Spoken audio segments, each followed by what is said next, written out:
கிறிஸ்துவுக்குள் அன்பானவர்களே, உங்கள் எல்லோருக்கும் இந்த வாரத்தின் இனிய வாழ்த்துதல்களை தெரிவித்துக் கொள்கிறேன். கடந்த வாரம் முழுவதும் தேவன் கொடுத்த வாக்குத்தத்தத்தைப் போல நம்மை ஆசீர்வதித்து வழி நடத்தி வந்தார், பாதுகாத்து வந்தார். அதற்காக நான் கர்த்தரை ஸ்தோத்திரிக்கிறேன். அவர் நம்முடைய எல்லா விண்ணப்பங்களையும் வேண்டுதல்களையும் நிறைவேற்றுகிறவராயிருக்கிறார். அவரிடத்தில் நாம் எதை கேட்டுக்கொண்டாலும் அதை நமக்கு அவர் கொடுக்கிறவராயிருக்கிறார். அவர் நம்முடைய இருதயத்தின் எல்லா விதமான தேவைகளையும் அறிந்திருக்கிறார். நம் சரீரம், இந்த உலகத்தின் எல்லா விதமான தேவைகளையும் அறிந்திருக்கிறார். ஆகவே நாம் தேவனை நோக்கி காத்திருக்கலாம். இந்த கடந்த வாரத்தை எப்படி தேவன் நடத்தினாரோ அதுபோல வருங்காலங்களில் தேவன் நம்முடைய எல்லா விதமான யுத்தங்களையும் அவரே நடத்தி நமக்கு பலவிதமான வழி வாசல்களை உண்டு பண்ணுகிறவராக இருக்கிறார். கடந்த காலங்களில் உண்டான எல்லா விதமான நெருக்கங்களிலும் இருந்து தேவன் நம்மை தப்புவித்து காக்க வல்லவராக இருக்கிறார். ஆகவே அவரிடத்தில் நாம் சரணடையலாம். நம்முடைய முழு மனதையும் நம்முடைய எண்ணங்களையும் எல்லாம் நாம் அவரிடத்தில் ஒப்பு கொடுக்கலாம். நான் உங்களை வழி நடத்தும்படி நீங்கள் எனக்கு செவி கொடுங்கள் என்று சொல்லுகிறார் தேவன். நான் உங்களை வழி நடத்தும்படி நீங்களும் செவி கொடுக்கும்படி உங்களுடைய இருதயத்தை, உங்களுடைய மனதை கடினப்படுத்தாமல் எனக்கு செவி கொடுங்கள். இப்பொழுது ஜெபம் செய்யலாம். ஆண்டவரே, நீர் எங்களுக்கு செய்த அற்புதமான கிருபைகளுக்காக நன்றி செலுத்துகிறோம். ஆண்டவரே அப்பா, ஒரு நாய்க்கு கூட அப்பா நல்ல ஒரு உணவு கிடைக்கிறது ஆண்டவரே. ஆனால் மனிதனுக்கோ பலவிதமான பாடுகள் பட்டு பலவிதமான மனிதர்களினால் கைவிடப்பட்டு இருந்த சூழ்நிலைகளில் ஆண்டவரே, நீர் மனிதனுக்கு இறங்கி நல்ல உணவை கொடுத்தவராய் இருக்கிறீர் ஆண்டவரே. நீர் தேவ தூதர்களை மனிதர்களின் சாயலாக மாற்றி அப்பா, நீர் ஜனங்களுக்கு பலவிதமான ஆசீர்வாதங்களையும் அற்புதங்களையும் செய்கிறவராக இருக்கிறீர். ஆகவே மனிதன் மறுபடியும் மனிதனை தேடாமல் உம்மை தேடுவதற்காக அப்பா, நீர் எங்களுக்கு ஒரு நல்ல இருதயத்தை கொடும். நீர் எங்களோடு இரும். நீர் எங்களை தேற்றும். நீர் எங்களுக்கு செய்த ஒவ்வொரு கிருபைகளையும் நாங்கள் நன்றியோடு நோக்கி பார்க்க கிருபை செய்யும் ஆண்டவரே. எங்களுடைய இருதயத்தை கடினப்படுத்தாமல் உம்மிடத்தில் உம்முடைய வார்த்தைக்கு வந்து செவி கொடுத்து உம்முக்கு கீழே அப்போ அடிபணிய எங்கள் மனதை நீர் மாற்றும். எங்கள் குற்றங்களை எங்களுக்கு மன்னியும். எங்கள் பாவம் சாபம் எல்லாவற்றையும் மாற்றும். எங்களோடு இருந்து எங்களை தேற்றி வருங்காலங்களில் அப்பா எங்கள் ஜீவனை நீர் ரட்சித்தரலும். இயேசுவின் மூலம் ஜீவன் கேளும். ஜீவனுள்ள நல்ல பிதாவே, ஆமேன். இன்று தேவன் நமக்கு கொடுத்த ஒரு வசனம் ஏசாயா எழுதின 32ஆம் அதிகாரம்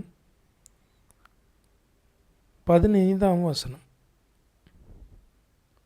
உன்னதத்திலிருந்து நம்மேல் ஆவி ஊற்றப்படும் மட்டும் அப்படியே இருக்கும். அப்பொழுது வனாந்திரம் செழிப்பான வயல்வெளியாகும், செழிப்பான வயல்வெளி காடாக எண்ணப்படும்.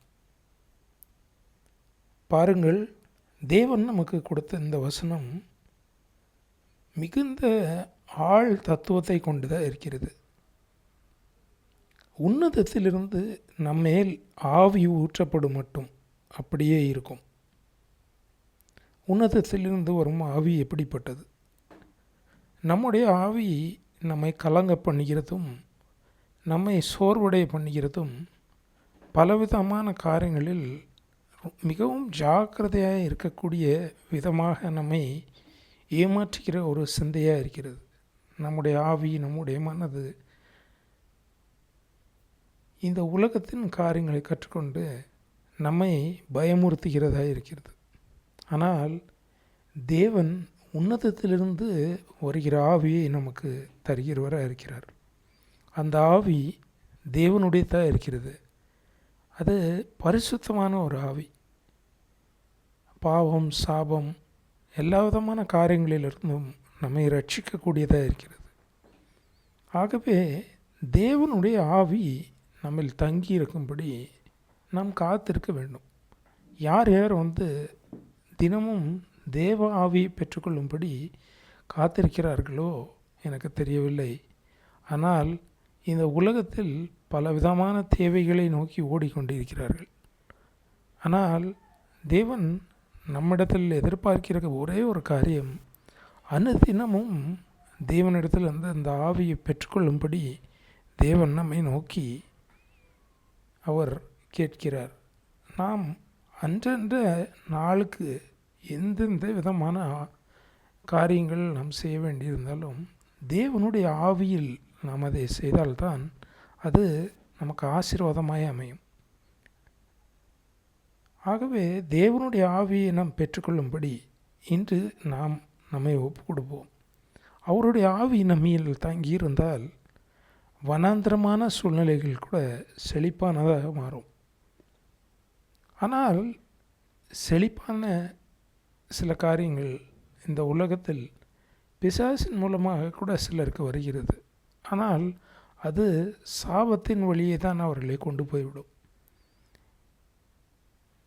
தேவன் என்னுடைய ஆசீர்வாதத்தில், தேவன் கொடுக்கிற ஐஸ்வர்யத்தில் ஒருபோதும் வேதனை அவர் கூட்டாதவராக இருக்கிறார். அவர் தேவன் அதை ஆசீர்வதிக்கிறவராக இருக்கிறார். நாம் தேவனுடைய ஆவியில் நாம் தங்கியிருக்கும்போது தான் அவ்விதமான ஆசீர்வாதத்தை பெற்றுக்கொள்ள முடியும். ஆகவே மனிதனை பின்பற்றி நாம் மனிதர்களை பிரியப்படுத்தி சாபத்தை பெற்றுக்கொள்ளாமல் தேவனுடைய ஆவியில் தேவனை தொழுது கொண்டு தேவனை பிரியப்படுத்துவோம். தேவனால் பிறந்த ஒவ்வொருவனும் தேவனுக்கு செவி கொடுக்கிறவனாக இருக்கிறான். ஆகவே என்னுடைய வார்த்தைக்கு செவி கொடுங்கள், இது தேவனிடத்திலிருந்து வருகிறதா இருக்கிறது. உங்களை நீங்களே தாழ்த்துங்கள், உங்களுடைய இருதயங்களை தேவனிடத்தில் ஒப்புக்கொடுங்கள், உங்களுடைய எண்ணங்களை கடினப்படுத்தாதேயுங்கள். காலம் அதிக விரைவாக சென்று கொண்டிருப்பதனால் நீங்கள் இப்பொழுதே மனம் திரும்புகிற காலமாக இருக்கிறது. ஆகவே இப்பொழுதே மனம் திரும்பி தேவ ஆவியை பெற்றுக்கொள்ளுங்கள். மறுபடியும் உங்களை சந்திப்போம். இயேசுவின் மூலம் இந்த வார்த்தையை தேவனே நீர் அங்கீகரித்திருளும். God bless you all.